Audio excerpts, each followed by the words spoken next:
Hayagriva ಮೂವಿದ ಟ್ರೈಲರನ್ನು release ಮಾಡಿದಾರು. ಇದ್ರ ಬಗ್ಗೆ ಮಾತಾಡೋದಾದ್ರೆ ಫಸ್ಟ್ನಾಗ ನಾ ತಿಳ್ಕೊಂಡಿದ್ದ ಫ್ಯಾಕ್ಟ್ ಏನಂದ್ರೆ ಒಂದಷ್ಟು ಬೇರೆ ರೀತಿಯ ಆ್ಯಕ್ಟಿವಿಟೀಸ್ಗಳನ್ನು ಈ ಒಂದು ಟ್ರೈಲರು ನಾವು ನೋಡ್ತೇವೆ. ಅಂದ್ರೆ ಮೂವಿ ಎದ್ರ ರಿಲೇಟೆಡ್ ಇರ್ತೈತೆ ಅಂದ್ರೆ ಒಂದು ಗಾಡ, ಆನಂತರ ಒಂದು ಬ್ಲ್ಯಾಕ್ ಮ್ಯಾಜಿಕ್ ಥರ ಇರುವಂಥ ಒಂದಷ್ಟು ಥಿಂಗ್ಸ್ಗಳ ಈ ರೀತಿಯಾದ ಕಾನ್ಸೆಪ್ಟನ್ನು ಭಾಳಷ್ಟು ಒಳಗೊಂಡೈತಿ. ನಮ್ಮ ಧನ್ವೀರ್ ಅವರ ಆ್ಯಸ್ ಅ ಪೊಲೀಸ್ ರೋಲ್ ಒಳಗೆ ಈ ಒಂದು ಮೂವಿ ಒಳಗೆ ಅಭಿನಯಿಸೋದಾರು ಡೆಫಿನೆಟಾಗಿ ಒಂದು ಚಲೋ ರೋಲನ್ನು ನಿಭಾಯಿಸಿದಾರು. ಆನಂತರ ಅವರಿಗೆ ಒಂದು ಸಪೋರ್ಟಿಂಗ್ ಆ್ಯಕ್ಟರ್ ಅಂತ ಹೇಳ್ಬೋದು ನಾವು. ಅಂದರೆ ಹೀರೋಯಿನಿ ರೋಲ್ ಒಳಗೆ ಸಂಜನಾ ಆನಂದ್ ಅವರು ಇರ್ತಾರೋ. ಆನಂತರ ಭಾಳಷ್ಟು ಜನ ಚಲೋ ಆ್ಯಕ್ಟರ್ಗಳನ್ನು ಇದ್ರೂ ನಾವು ನೋಡ್ತೇವೆ. ಅದರೊಳಗೂ ಗಿಲ್ಲಿ ಕೂಡ ಅದಾನು, ಒಂದು ಸರ್ಪ್ರೈಸಿಂಗ್ ಮೂಮೆಂಟ್ ಅದ. ಹಯಗ್ರೀವ ಅಂದ್ರೆ ಒಂದು ಅವತಾರ ಏನೈತಲ್ಲ, ಒಂದು ನರಸಿಂಹ ಅವತಾರದ ಒಂದು ಅವತಾರ ಐತಲ್ಲ, ಈ ರೀತಿಯ ಅವತಾರವನ್ನು ಒಂದು ತೋರ್ಸಾಗ ನಿಂತಾರು. ಅಂದ್ರೆ ಹಯಗ್ರೀವನ ಅವತಾರದ ರಿಲೇಟೆಡ್ ಐತಿದ. ಅಂದ್ರೆ ಒಂದು ಸಲ ನಾವು ಒಂದು ಏನಂತ ಹೇಳೋದು ಅದಕ್ಕೆ ಬೇರೆ ಲೋಕಕ್ಕೂ ಹೋಗಿ ಬರ್ತೇವೆ, ಆ ರೀತಿಯಾದ ಫೀಲ್ ಕೂಡ ಡೆಫಿನೆಟಾಗಿ ಬರ್ತೈತಿ. ಅಂದ್ರೆ ಮೂವಿ ಕಾನ್ಸೆಪ್ಟ್ ಏನಂದ್ರೆ ಒಬ್ಬ ಕಳ್ಳ ಅದಾನು. ಆತ ಕಳ್ಳ ಅನ್ನೋಕ್ಕಿಂತ ಒಬ್ಬ ರಾಕ್ಷಸ ಅದಾನು. ಆತ ಮಿಸ್ಟೀರಿಯಸ್ ರೀತಿಯಿಂದ ಇದನ್ನು ಮಾಡತಾನು, ಅಂದ್ರೆ ಕೊಲೆಗಳನ್ನು ಮಾಡತಾನು.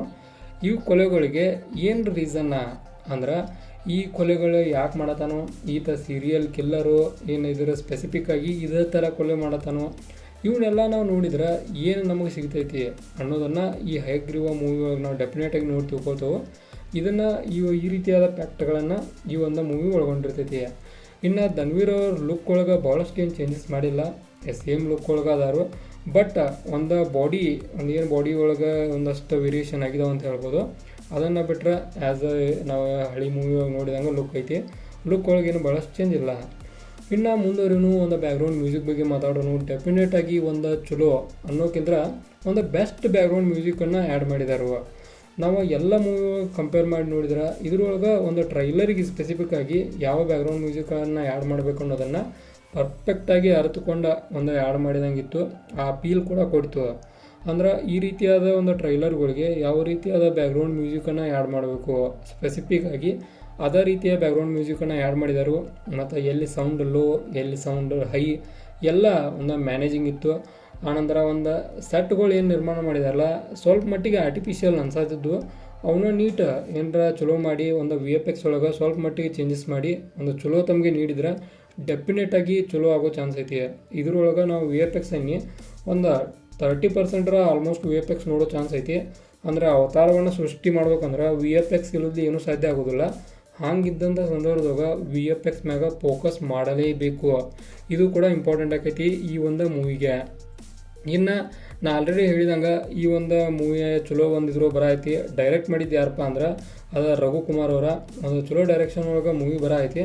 ನಾವು ಇವರ ಪ್ರೀವಿಯಸ್ ಮೂವಿಗಳನ್ನು ನೋಡ್ರೆ ಇದೊಂಥರ ಬೇರೆ ಒಂದು ಇದನ್ನು ಡೈಮೆನ್ಷನ್ ಇಟ್ಕಸ ಮೂವಿಯನ್ನು ತೆಗಿಯಾಕೆ ನಿಂತಾರೋ. ಅದ್ರೊಳಗೆ ಫಸ್ಟ್ನಾಗ ನಾವು ಇನ್ನೊಂದು ಇಂಟ್ರೆಸ್ಟಿಂಗ್ ಏನೈತೆ ಅಂದ್ರೆ ಈ ಒಂದು ಹಯಗ್ರೀವ ಅನ್ನೋಗಿಂದ್ರೆ ಒಂದು ಡಿ ಬಾಸ್ ಅವ್ರ ಮೂವಿ ಏನೋ ಅನ್ನೋ ಫೀಲ್ ಕೂಡ ಬರ್ತೈತೆ ನಮಗೆ. ಅಂದ್ರೆ ಒಂದು ಡಿ ಬಾಸ್ ಅವ್ರ ಬಡ್ಡೆ ಕೂಡ ಒಂದು ಇದನ್ನು ಬಿಟ್ಟಿರೋ ಟೀಸರ್ ಟೈಪ ಒಂದು ಆ್ಯಕ್ಷನ್ ಟೀಸರ್ ಅಂತೇಳಿ ಅದ್ರೂ ಕೂಡ ಕಂಪ್ಲೀಟಾಗಿ ಡಿ ಬಾಸ್ ಅವ್ರು ಕೊಡ್ತಾ ಇತ್ತು.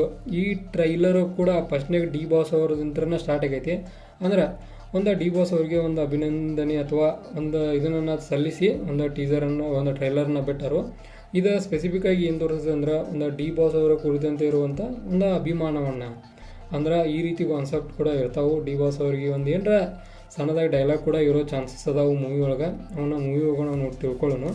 ಇನ್ನು ಮೂವಿ ರಿಲೀಸ್ ಯಾವಾಗ ಆಕೈತಪ್ಪ ಅಂದ್ರೆ 27 ಫೆಬ್ರವರಿ 2026. ಅಂದ್ರೆ ಈಗ ರಿಲೀಸ್ ಆಗೈತಿ 27ನೇ ತಾರೀಕು. ಆದ್ದರಿಂದ ಟ್ರೈಲರ್ ಬಗ್ಗೆ ನಾನು ಭಾಳಷ್ಟು ಹೇಳಕ್ಕೆ ಹೋಗೋದಿಲ್ಲ. ಇನ್ನು ಮೂವಿನ ಬರ್ತೈತಿ, ಮೂವಿ ಒಳಗೆ ಎಲ್ಲ ಡೀಟೇಲಾಗಿ ತಿಳ್ಕೊಳ್ಳೋಣ. ಇದಾಗಿತ್ತು ಹಯಗ್ರೀವ ಮೂವಿದ ಒಂದು ಅಫಿಷಿಯಲ್ ಟ್ರೈಲರ್ ರಿವ್ಯೂ. ಇದೇ ಥರ ನಿಮ್ಗೆ ಇನ್ಫಾರ್ಮೇಟಿವ್ ವಿಡಿಯೋಗಳು ಬೇಕಾದ್ರೆ ಚಾನಲ್ ಸಬ್ಸ್ಕ್ರೈಬ್ ಮಾಡ್ಕೊರಿ.